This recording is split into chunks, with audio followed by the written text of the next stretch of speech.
Olá, aqui é o Bispo Paulo César Lima, pastor da Assembleia de Deus em Cristo, Jardim Primavera, Duque de Caxias, Rio de Janeiro. Estamos aqui no nosso culto online da quinta-feira, que é um culto específico, é o culto da palavra. É aquele antigo culto de doutrina, mas está dentro da mesma linha, do mesmo perfil. Vamos orar pedindo a bênção de Deus sobre a nossa vida. Eu chamo todos os membros da Assembleia de Deus em Cristo para esse momento de oração. Precisamos orar pelo Brasil, precisamos orar pelo Brasil. E por todos os membros da nossa igreja e membros da grande igreja do Senhor que se espalha pelo mundo afora. Vamos orar, pedir a bênção de Deus em nome de Jesus Cristo. Pai Celestial, reconhecemos a Tua autoridade, Senhor. Reconhecemos o Teu poder. Reconhecemos a Tua glória. Reconhecemos o Teu esplendor. Reconhecemos a Tua magnificência. Reconhecemos a Tua grandeza, Pai. Reconhecemos a Tua soberania. Reconhecemos a Tua sabedoria. Senhor, em nome de Jesus Cristo, queremos Te agradecer também por todas as bênçãos que Tu tens dado a nós, através da Tua graça, através da Tua misericórdia, através da Tua compaixão. Obrigado, Senhor, em nome de Jesus Cristo, por tudo, pela vida, pela igreja, pelos irmãos, pelas irmãs, pelos jovens, pelos adolescentes, pelas crianças, ó Pai, todos sejam abençoados. Nós abençoamos também aqui, Deus, a irmã Neuza, Pai, queira entrar com Tua providência, abençoando a Tua filha e tirando-a daquela situação, Pai, para que ela volte a falar, volte a andar, volte a se comunicar normalmente. Nós oramos por ela nesse instante, assim como oramos por todos da igreja, todas as irmãs, todos os irmãos, todos os casais, enfim, todos sejam abençoados e vivam a vida vitoriosa na Tua presença. Em nome do Senhor Jesus, queremos encaminhar esta reflexão, que Tu venhas nos abençoar, iluminando a nossa mente, para trazer uma palavra bíblica que venha trazer consolação, venha trazer edificação, venha trazer exortação. Em nome do Teu Filho Jesus Cristo, é o quanto nós Te pedimos e agradecemos. Vamos nos voltar aqui para a Bíblia, para um texto da Bíblia que vem chamando a minha atenção. Geralmente aquelas coisas que chamam a nossa atenção são aquelas coisas que a gente está tendo atenção, está dando atenção para elas. É óbvio. A gente estuda sobre muitas coisas e muitas coisas ficam na nossa mente, nós estudamos. Mas aquilo que chama mais a nossa atenção é a última passada de vista que a gente deu em algum tema, sobre algum assunto e que tocou o nosso coração. Isso me tocou também.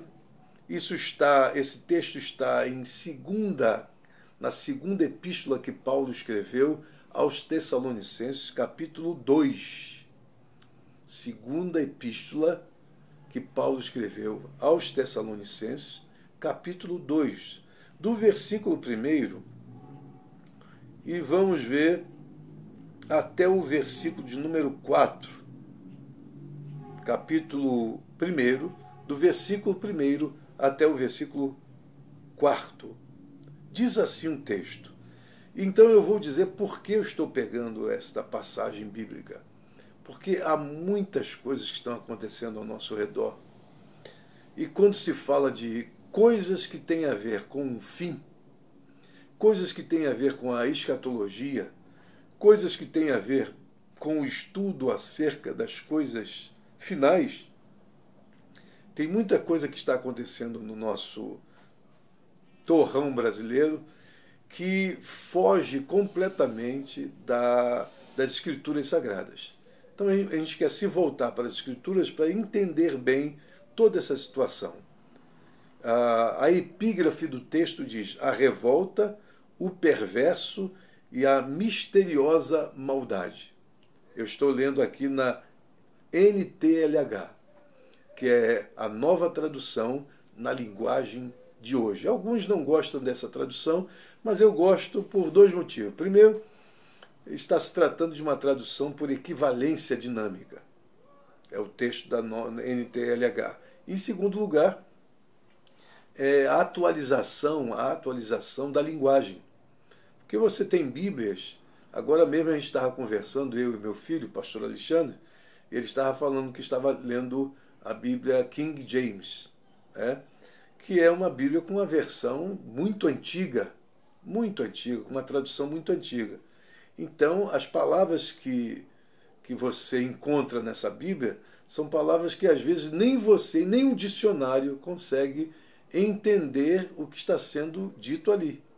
Então, na linguagem de hoje, além dela abrasileirar a linguagem, porque as outras, a ARA, a ARC, por exemplo, são traduções mais lusitanas, mas além da linguagem de hoje abrasileirar, tira todas as metonímias, metáforas, essas linguagens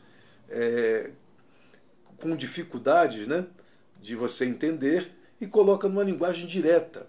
Por exemplo, você lê os Salmos, você lê o livro de Provérbios, o livro de Cantares de Salomão. Na linguagem de hoje, você vai ter um entendimento bem melhor do que nas outras traduções. Então está aqui. Vamos lá, capítulo 2, versículo 1 da segunda carta, segunda epístola, melhor dizendo, que Paulo escreveu aos Tessalonicenses. Diz assim: agora, irmãos, a respeito da vinda de Jesus Cristo, o nosso Senhor, olha o que Paulo está dizendo. Agora, irmãos, a respeito da vinda de Jesus Cristo, o nosso Senhor, e do nosso encontro com Ele, pedimos a vocês o seguinte: não se perturbem facilmente. Olha o que Paulo está dizendo a esta comunidade que está em crise total diante de uma teologia da iminência que pervadiu toda a comunidade, e você percebe isso na primeira carta que Paulo escreve, e agora a segunda. Ele diz assim: não se perturbem facilmente, nem fiquem assustados se alguém afirmar que o dia do Senhor já chegou. Olha o que ele diz. Primeiro, não se perturbem facilmente, não fiquem assustados se alguém afirmar que o dia do Senhor já chegou. E como tem gente dizendo isso? Talvez alguém diga que nós tenhamos afirmado isso enquanto profetizávamos ou anunciávamos o Evangelho, ou que escrevemos isso em alguma carta. Eles estão dizendo que Paulo falou sobre isso, ele está dando um esclarecimento aqui. Não deixem, olha só, que ninguém os engane com nada disso, pois antes desse dia, Paulo está dizendo que antes da finalização de tudo, da destruição de tudo que as pessoas pensam, ele diz: pois antes desse dia terá de acontecer a revolta contra Deus, e terá de aparecer o perverso, que em outras traduções está o iníquo, em outras traduções está dizendo o homem do pecado, que está condenado a ir para o inferno. Ele será contra tudo o que as pessoas adoram e contra tudo o que elas acham que é divino. Ele vai se colocar acima de todos e até mesmo vai entrar e sentar-se no templo de Deus e afirmar que é Deus. Por acaso vocês não lembram que eu lhes disse tudo isso quando estava com vocês? E vocês sabem também que existe alguma coisa que não deixa que isso aconteça agora. Porém, no tempo certo, o perverso aparecerá. A misteriosa maldade já está agindo, mas o que está para acontecer acontecerá, olha só, somente depois que for afastado aquele que não deixa que isso aconteça. Então o perverso aparecerá e o Senhor Jesus, quando vier, o matará com um sopro e o destruirá com a sua gloriosa presença. O perverso chegará com o poder de Satanás e fará todo tipo de falsos milagres e maravilhas. e enganará com todo tipo de maldade os que vão ser destruídos.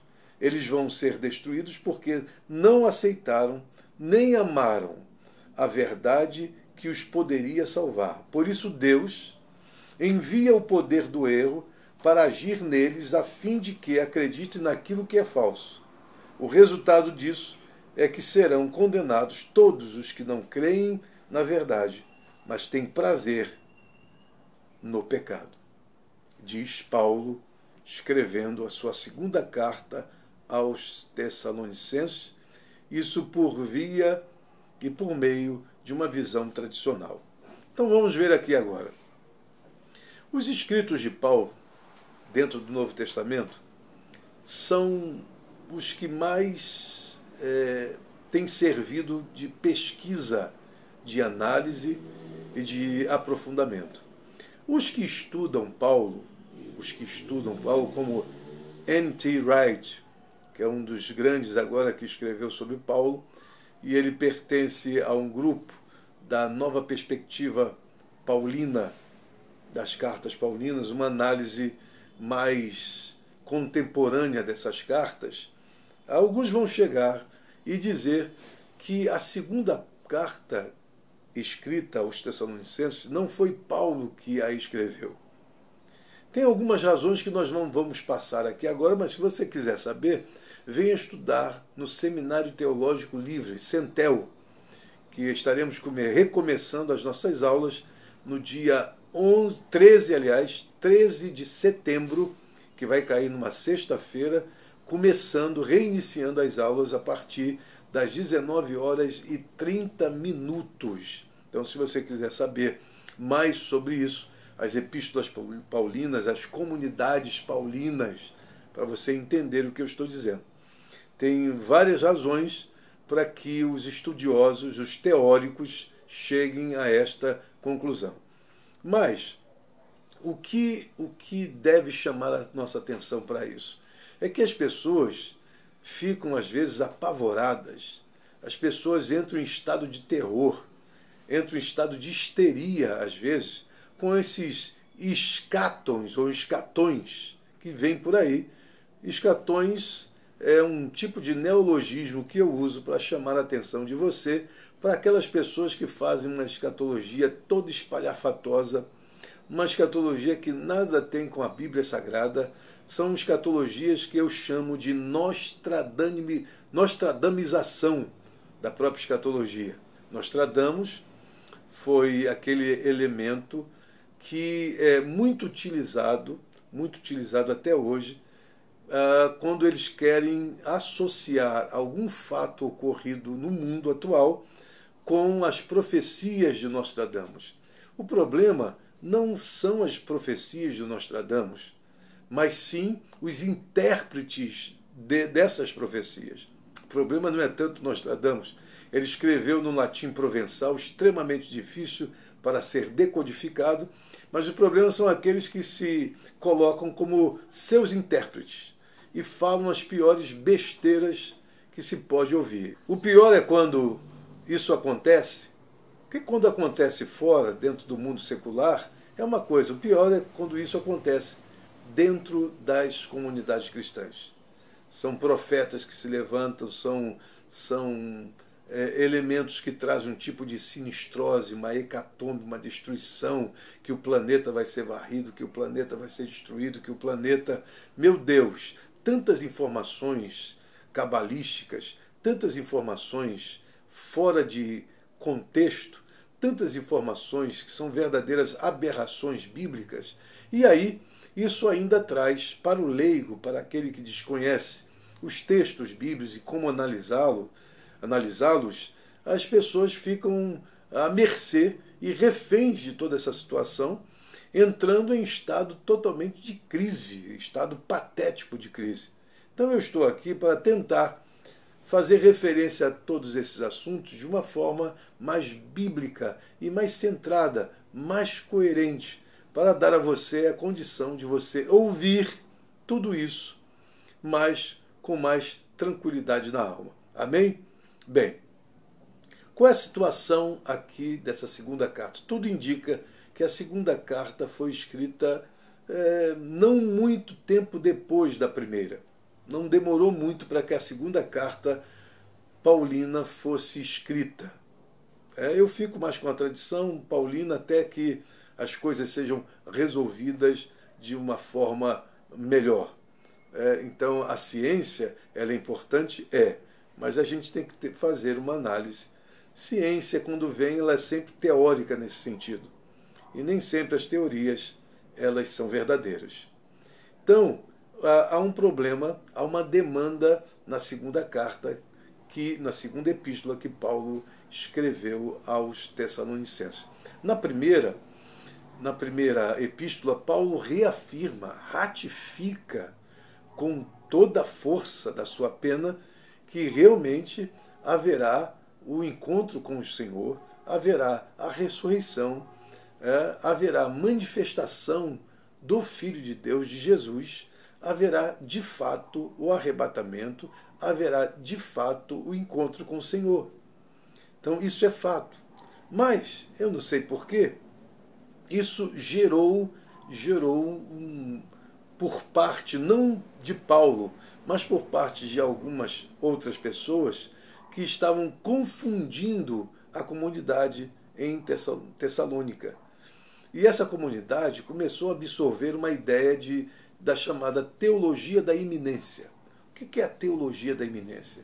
É que a volta de Jesus seria uma coisa tão iminente, tão para já, para logo, que as pessoas começaram a vender as suas casas, a deixarem para trás as suas casas e irem morar no monte. E sombreavam os seus olhos para esperar a manifestação do Filho de Deus, a vinda de Jesus. Então se criou um verdadeiro caos dentro da comunidade de Tessalônica. Por isso que não demorou muito a segunda epístola de Paulo em relação à primeira. Porque Paulo está com um problema sério para resolver. A teologia da iminência, ela invadiu os corações da comunidade e as pessoas dessa comunidade estão em crise total, em caos total, num verdadeiro terror.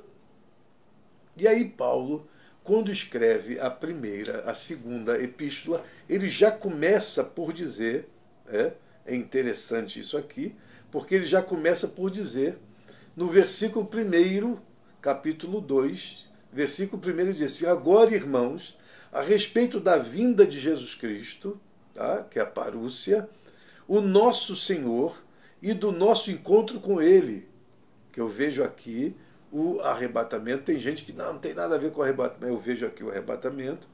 Pedimos a vocês o seguinte, tá?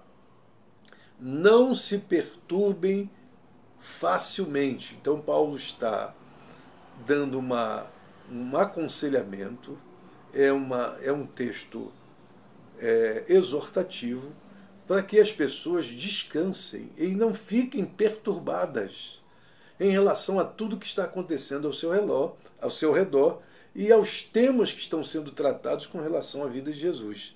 Nem fiquem assustados se alguém afirmar que o dia do Senhor já chegou.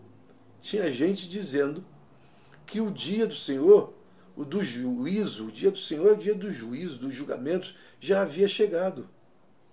Isso foi propalado, disseminado na comunidade tessalônica, dos tessalônicos. E imagine só, isso perturbou, isso trouxe ansiedades, tá? Essa teologia da iminência. Diz assim, talvez alguém... Aí Paulo vai dizer que tem gente usando o que ele escreveu, o que ele falou, mas de forma distorcida. Isso é uma coisa que sempre está acontecendo.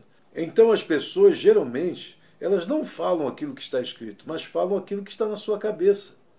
São aqueles tipos que eu já preguei aqui várias vezes, que leem a Bíblia não para se informar do que ela tem para dizer, mas sim para descobrir alguma coisa que tem a ver com o seu pensamento, com as suas ideias, que corroboram as suas ideias. Então, na verdade, é um tipo de associação de textos livres da Bíblia para corroborarem a ideia de um escatom. E é isso que geralmente acontece. As pessoas desse tipo, com esse perfil, geralmente elas citam alguma coisa, abrem parênteses e chamam para dentro desse parênteses aberto tudo quanto é tipo de textos. Textos, aí você, e depois fecha parênteses. Aí você vai ler esse texto e você vai ver que os textos citados nada tem a ver um com o outro.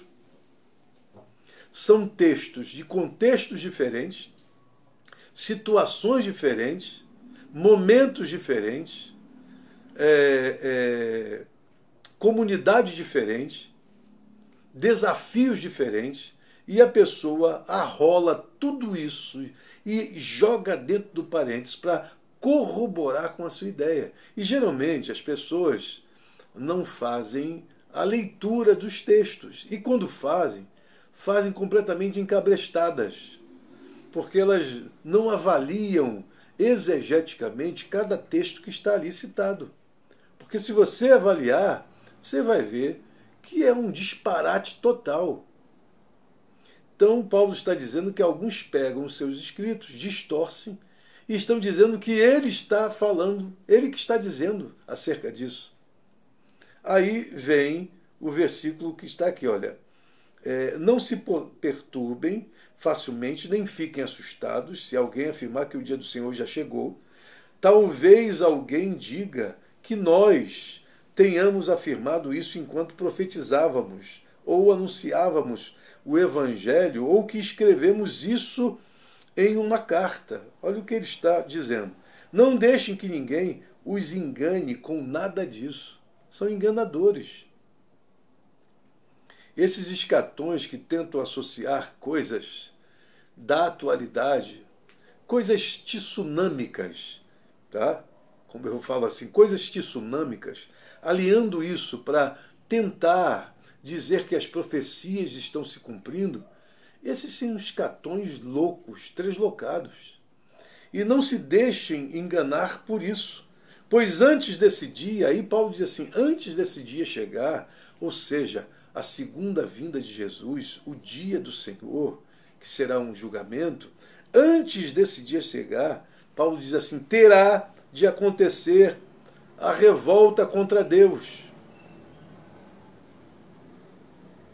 Então, Paulo aqui é pontual, Paulo aqui é contundente na sua asseveração. Antes disso tudo acontecer, Paulo colocou um antes.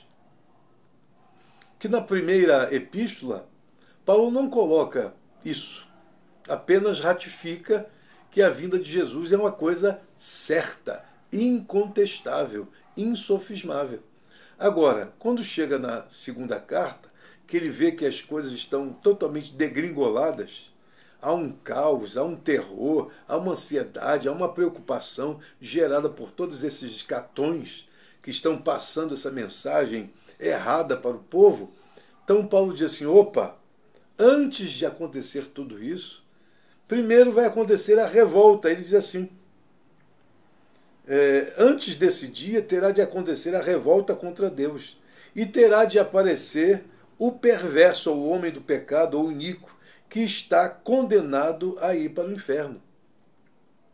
Então Paulo está citando que antes da vinda de Jesus, antes da parúcia, antes da manifestação do Filho de Deus e a entrada do dia do Senhor, que é o julgamento, antes de acontecer isso, tem que haver essas duas coisas que ele coloca. Primeiro, a revolta contra Deus.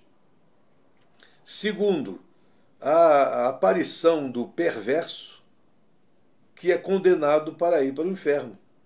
Ele será contra tudo que as pessoas adoram e contra tudo que elas acham que é divino. Ele vai se colocar acima de todos e até mesmo vai entrar e sentar-se no templo de Deus e afirmar que é Deus. Olha o que Paulo está dizendo. Eu não parto da linha do preterismo absoluto. O que é o preterismo absoluto? O preterismo absoluto diz que tudo que está escrito no Novo Testamento já se cumpriu. Eu não faço parte dessa linha, não faço parte dessa escola. Mas eu acredito sim num preterismo suave e parcial. Quando eu digo de preterismo suave e parcial, eu estou dizendo que as coisas se cumpriram sim naquela época. Mas na profundidade do cumprimento disso aqui, que eu vejo de uma forma muito fenomenológica, e quando eu digo dessa forma fenomenológica, eu digo de uma forma cíclica. As coisas aconteceram, acontecem e acontecerão até o dia da consumação de todas as coisas. Repito, as coisas aconteceram, acontecem e acontecerão até a consumação de todas as coisas. Então é óbvio que Paulo, olha só, gente, Paulo, quando escreveu essa carta, tudo indica, tudo faz crer, foi no ano, ele escreve a primeira no ano lá 52, 54 depois de Cristo. E este foi o primeiro escrito do Novo Testamento. E esta segunda epístola, tudo indica que ele escreveu aí pelo ano 58, 60. Aí você pega a história e você vai dizer o seguinte: bem, o que acontece, o que está acontecendo como pano de fundo histórico nesta época que Paulo está escrevendo? Você se lembra bem de Roma? Paulo foi parar em Roma. Paulo nutria no seu coração o desejo de ir a Roma. Era um desejo que havia no coração paulino. E ele pensou de mil maneiras como ele poderia chegar a Roma. Mas as mil maneiras que Paulo pensou de como chegar a Roma, nada disso aconteceu. Ele foi parar em Roma através de um critério divino que ele não entendeu absolutamente nada, porque Paulo foi preso. Passou por um naufrágio. Não morreu ele nem as pessoas que estavam dentro, porque ele disse que elas não morreriam.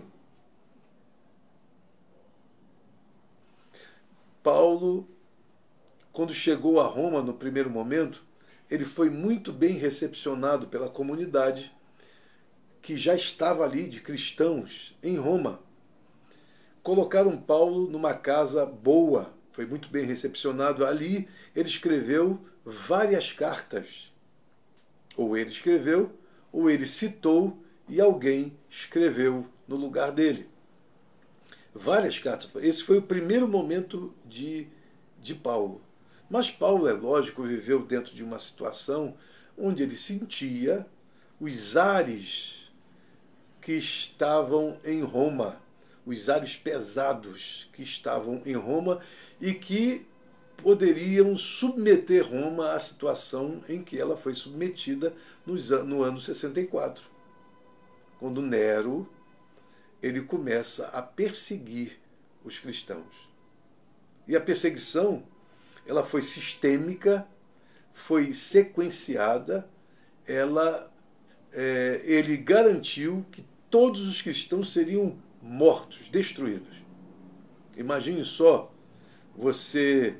E Paulo, quando está citando isto aqui nesse texto, ele está fazendo referência a esta situação ocorrida. Alguns estudiosos atuais, eles vão dizer que essa epístola ela não foi escrita nos anos 52, 54 e 58, a outra epístola, mas sim no ano 72, 74. Alguns já têm essa informação.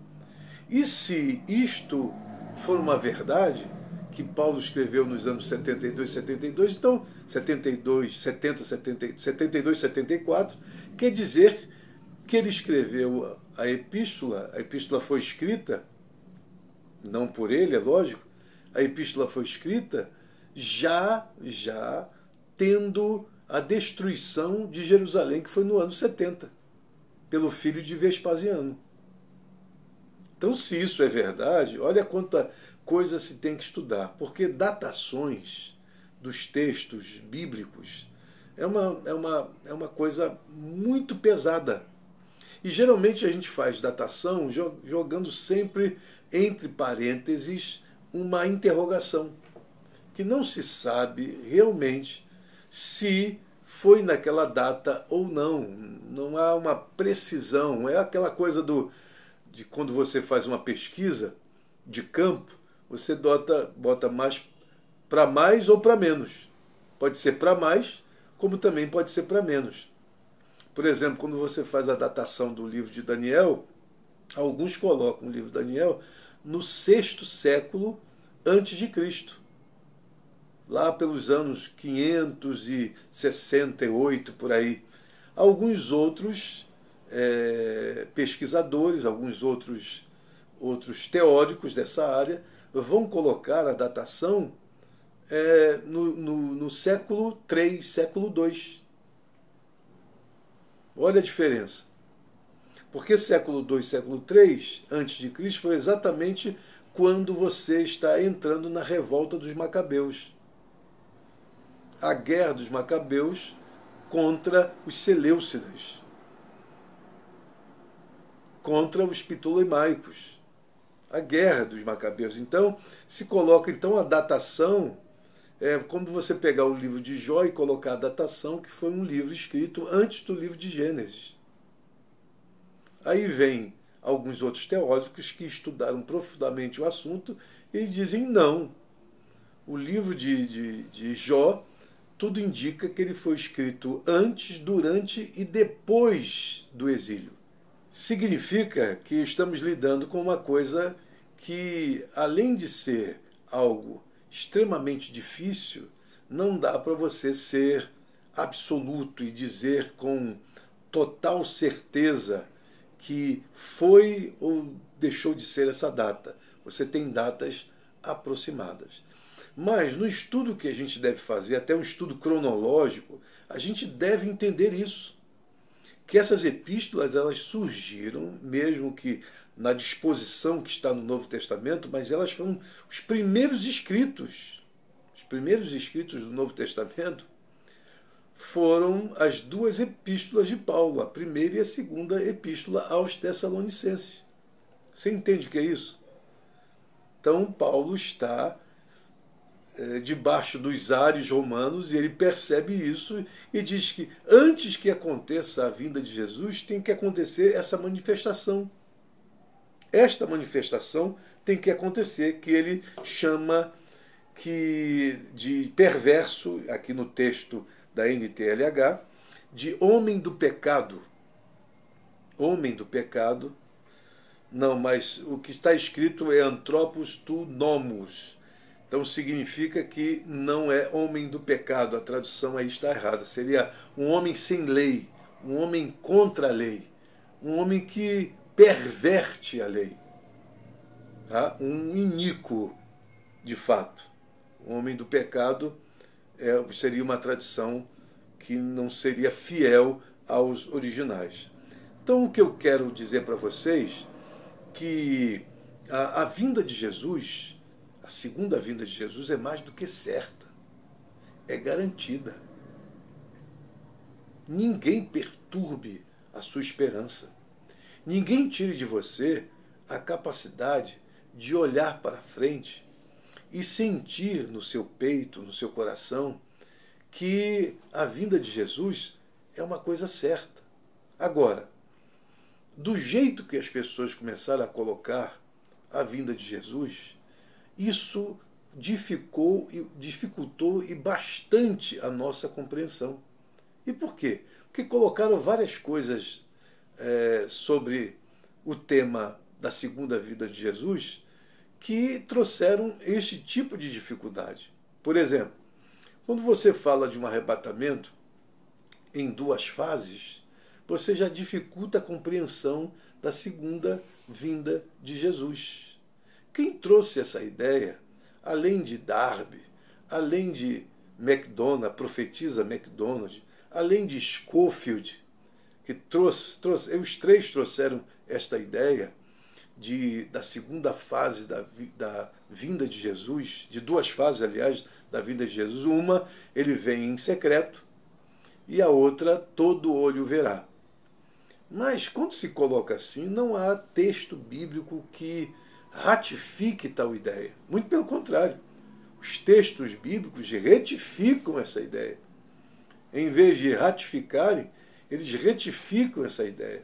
Porque é uma ideia absurda, errada. Não há texto bíblico nenhum que garanta isso. Ah, pastor, mas está dizendo na Bíblia, em Lucas, no Evangelho de Jesus segundo Lucas, que um será deixado e o outro será tirado. Duas pessoas estarão no campo, uma será deixada e a outra será tirada. Ok, você pode me dizer esse texto?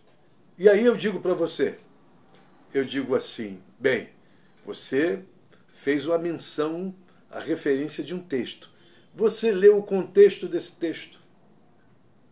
Ou você apenas ouviu falar em algum lugar, você leu em algum lugar e você não fez a sua pesquisa pessoal para saber se esse texto é certo ou errado? Pegar um texto desse para respaldar a ideia de um arrebatamento secreto é uma coisa, além de infantil, é também extremamente equivocada. E por que equivocada? Porque o texto citado por você em Lucas, ele não tem nada a ver com o arrebatamento. O texto que você citou tem a ver com juízo. Essa pessoa que será deixada e a outra tirada, isso tem a ver com juízo. Não tem a ver com arrebatamento. É só você pegar todo o texto, todo o contexto que está se falando de juízo.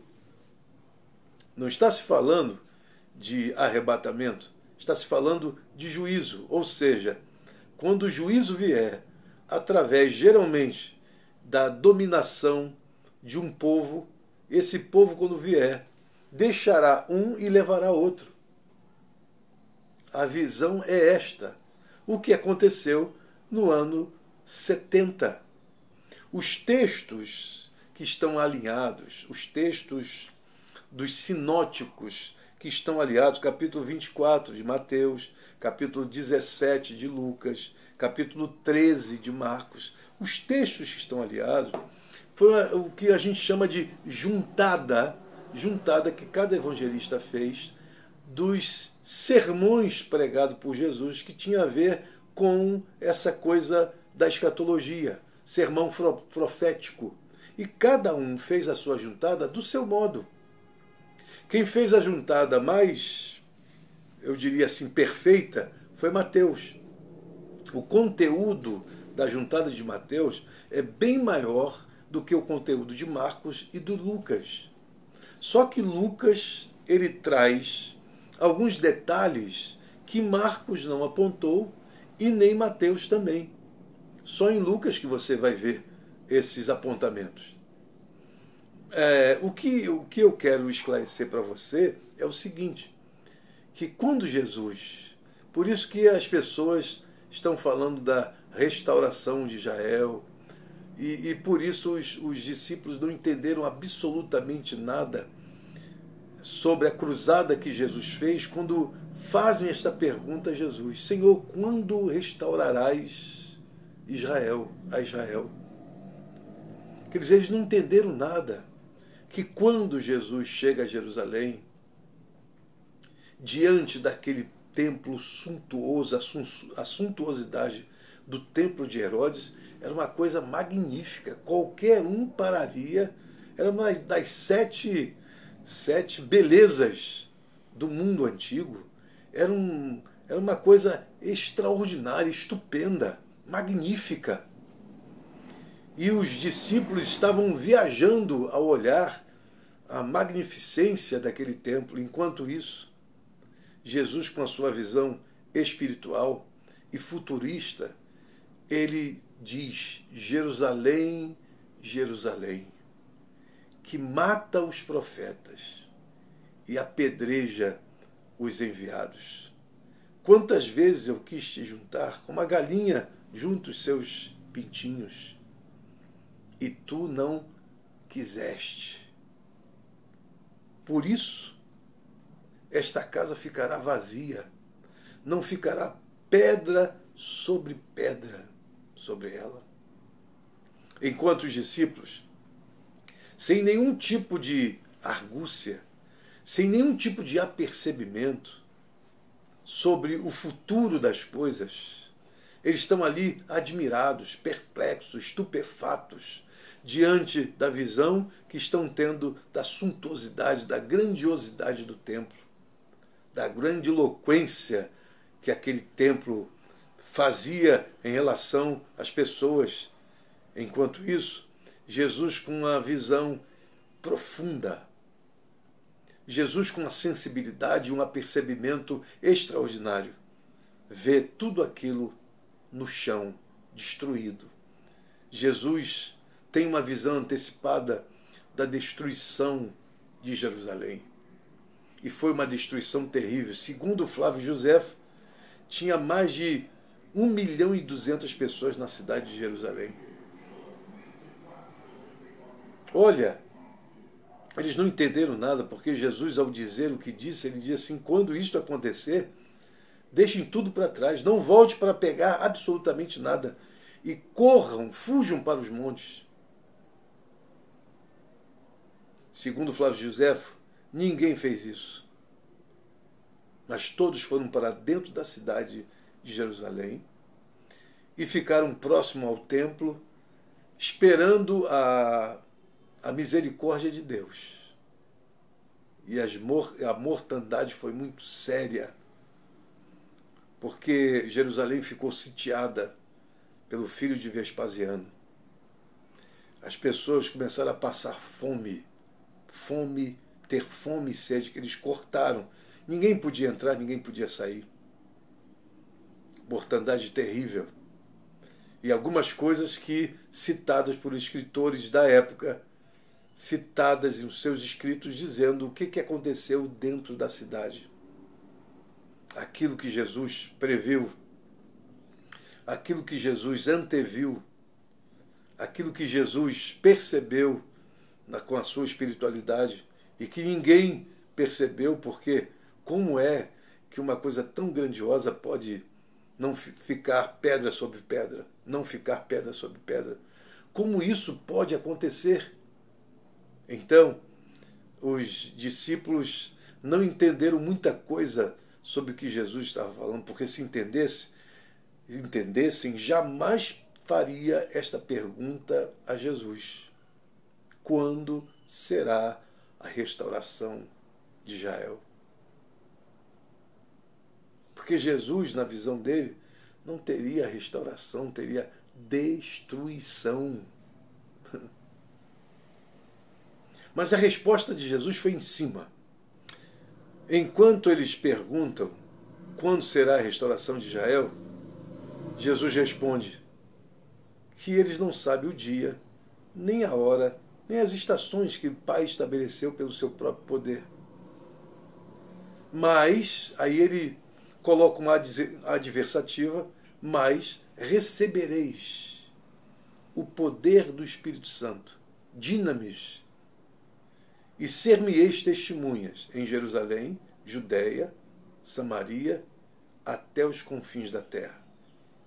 Ora, isso foi uma resposta fantástica da parte de Deus. Se eles, os discípulos, estivessem acompanhando lado a lado tudo que Jesus lhes disse, certamente eles não deixariam de entender o que Jesus estava dizendo.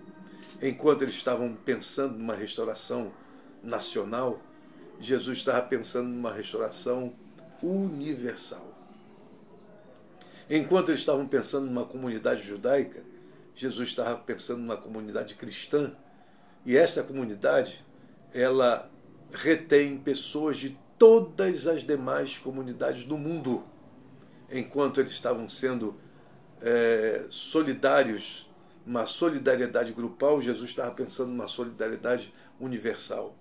Jesus não estava pensando na comunidade judaica, Jesus estava pensando na comunidade cristã. E nesta comunidade cristã você tem judeus, você tem não-judeus, de todos os povos, de todas as etnias, de todos os grupos humanos. Você entende o que eu estou dizendo? É bom que você entenda. Então, o que o Paulo está dizendo aqui na segunda epístola que ele escreveu aos Tessalonicenses é para que eles fiquem tranquilos e que essa teologia da iminência não ameace a sua vida. Não ameace de tal forma que eles percam o chão e não saibam o que fazer da própria vida, porque isso não é de Deus. Toda vez que você ouvir alguém dizendo, alguém escrevendo, alguém falando, alguém disseminando qualquer coisa que tenha a ver com o fim do mundo, destruição de todas as coisas, pode saber, essa pessoa está confundindo a Bíblia com a sua própria cabeça. E o que está na sua cabeça não tem nada a ver com a Bíblia. Porque a Bíblia nos garante que essas coisas, elas hão de acontecer. E elas vão acontecer porque vão acontecer e pronto. Mas o que garantiu aquelas pessoas que entraram no Coliseu para serem abocanhados, para servirem de comida para leões, para tigres, para todo tipo de animais selvagens? O que garantiu aquelas pessoas estarem cantando no momento mais angustiante e aflitivo da sua vida? O que garantiu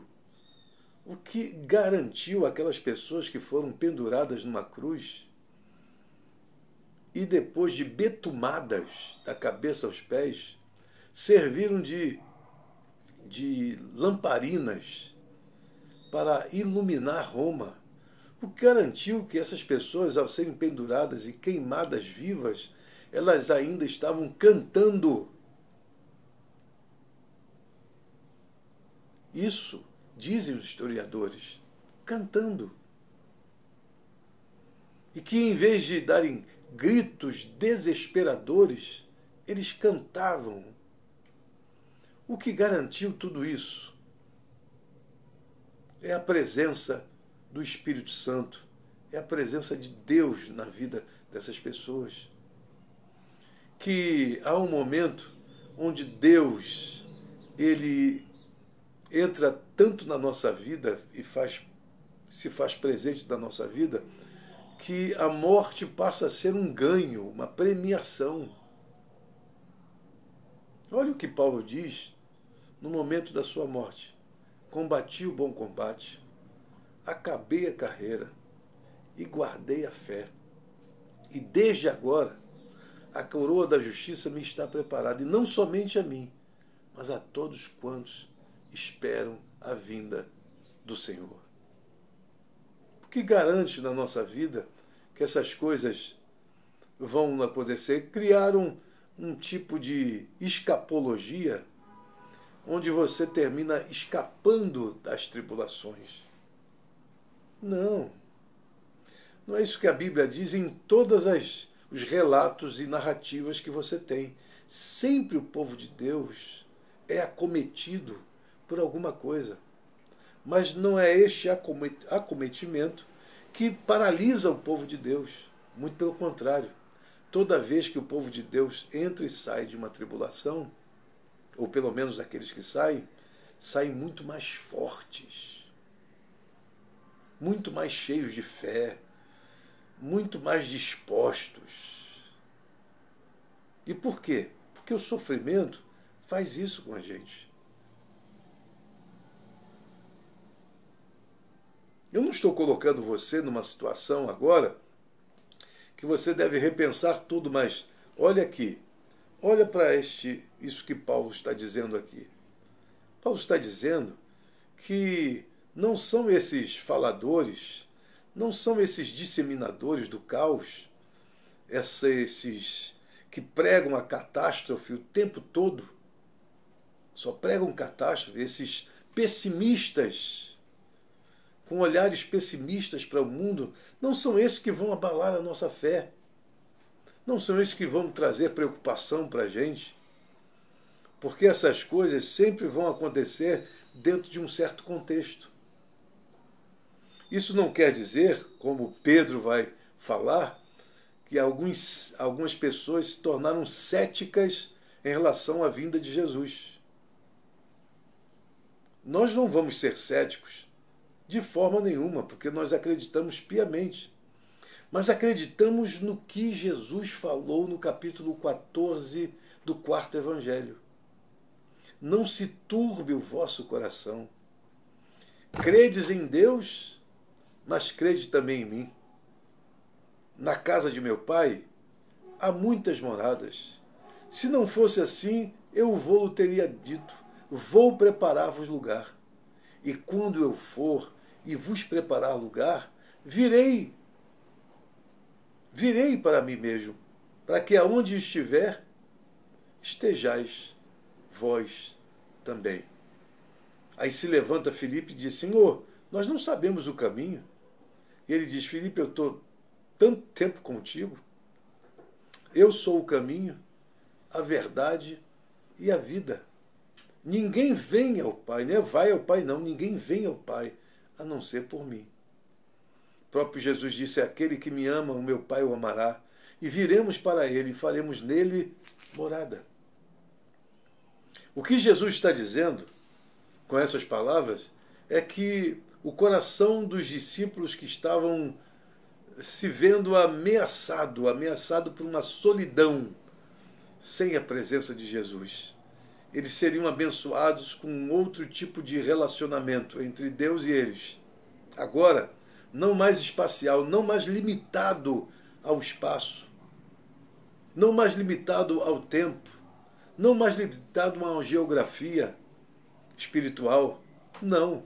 Agora, onde você invocar o nome do Senhor, Ele estará ali. Nós seremos habitação do Senhor para todo sempre.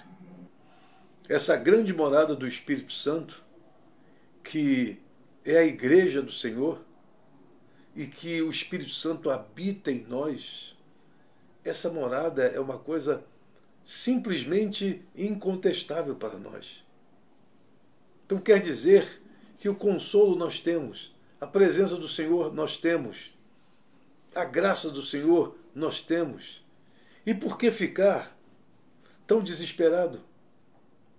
Nunca se esqueça da oração do Pai Nosso, e das orações, um dos itens dessa oração, quando Jesus nos ensina que devemos orar assim: Pai Nosso que estás nos céus, santificado seja o teu nome. Aí vem essa parte: venha o teu reino, seja feita a tua vontade, assim na terra como nos céus. Isto é reino de Deus. Isto é presença de Deus. E você tem que viver assim.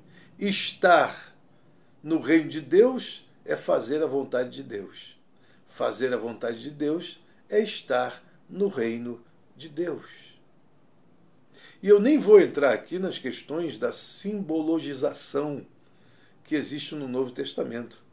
As simbologias do Novo Testamento, e que quando a gente faz uma linha exegética do Novo Testamento e usa o método exegético do Novo Testamento, a gente percebe que as simbologias do Novo Testamento são fundamentais para que você entenda alguma coisa. Porque se você não entender isso, por exemplo, no Novo Testamento, estar com Deus é estar no céu é estar com Deus. Isso não quer dizer que esteja esta palavra limitando a coisa a esta configuração. Não quer dizer que não exista um lugar onde nós estaremos. Mas antes de pensarmos num lugar para estar, a gente tem que pensar que a presença de Deus, ela preenche toda a nossa história, todo o nosso vazio, toda a nossa existência. Estar com Deus é tudo. Estar com Deus, estar com Ele, Você precisa de mais alguma coisa?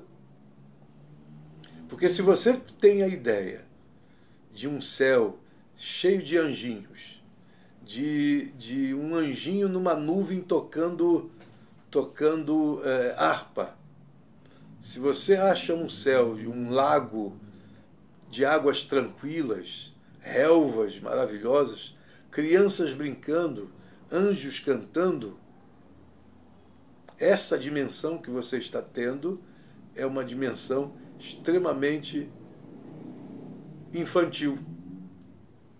Você não está pensando corretamente o que vai significar e o que é para os que morreram a ressurreição. O que é para aqueles que estarão vivos o encontro com o Senhor. Encontraremos com o Senhor. Isso é arrebatamento. O arrebatamento não acontecerá nessas duas fases como tentaram destruir todo o sentido bíblico da segunda vinda de Jesus. Quero dizer que na segunda vinda de Jesus, todas as coisas acontecerão. Todas as coisas que estão dentro das profecias, de uma visão futura que acontecerá com cada um de nós, acontecerá na segunda vinda de Jesus. Aqueles que estão na presença de Deus ressuscitarão para a vida eterna. Aqueles que viveram a vida como se Deus não existisse ressuscitarão para o tormento eterno. A pergunta que vem é essa: mas Deus é tão ruim assim para colocar uma pessoa num tormento eterno? Bem, todas as oportunidades estão sendo dadas hoje para todos. Todos estão tendo oportunidade para ouvirem a voz de Deus e, a partir daí, se submeterem a esta voz, se arrependerem para terem vida eterna. Se a pessoa foi obstinado, teimoso até o final e quis viver uma vida como se Deus não vivesse, ele fez a sua escolha. A escolha foi feita. E depende da sua escolha. Mas o fato é que esperamos sim a vinda do Senhor Jesus. Mas antes que esta vinda aconteça, geralmente ela reunirá várias coisas que ocorrerão ao nosso redor, e a vinda do Senhor anunciada, ela ocorrerá. Jesus virá para o seu povo. Jesus virá para a sua noiva. Jesus nos levará para estarmos com Ele para todo sempre. Eu termino aqui dizendo que estamos esperando uma ceia fabulosa. Uma ceia com todas as pessoas vindo do Oriente e do Ocidente. Uma ceia onde todos estarão assentados, pessoas de todos os grupos sociais, de todas as etnias, de todos os povos, de todas as nações. Estaremos sentados à mesa com Ele, fazendo parte da grande ceia do Senhor. Eu creio nisso, eu creio na palavra de Deus. E não me venha inventar essa coisa de estar no carro e de repente a pessoa desaparecer e o carro bater. Está no avião, um piloto, de repente o piloto desaparece e o avião cai com todo mundo. Ou aqueles que não desapareceram. Esse apocalipse que está sendo pregado e até televisionado por aí, ele é totalmente fora daquilo que diz a Bíblia Sagrada. Essa teoria é o que Paulo disse. Tá assim, ó. Agora, irmãos, a respeito da vinda do Senhor Jesus Cristo, o nosso Senhor, e do nosso encontro com Ele, pedimos a vocês o seguinte: não se perturbem facilmente, nem fiquem assustados se alguém afirmar que o dia do Senhor já chegou. Por favor, não se assustem. Não fique assustado com isso. Agora, não deixe de colocar a sua vida sob o altar de Deus. Porque nunca se esqueça que Ele virá como um ladrão. Eu quero que você pense nisso, entenda isso E em vez de ficar desesperado, se entregue mais ao Senhor. E Deus abençoe você rica e abundantemente, e até a próxima, em nome de Jesus.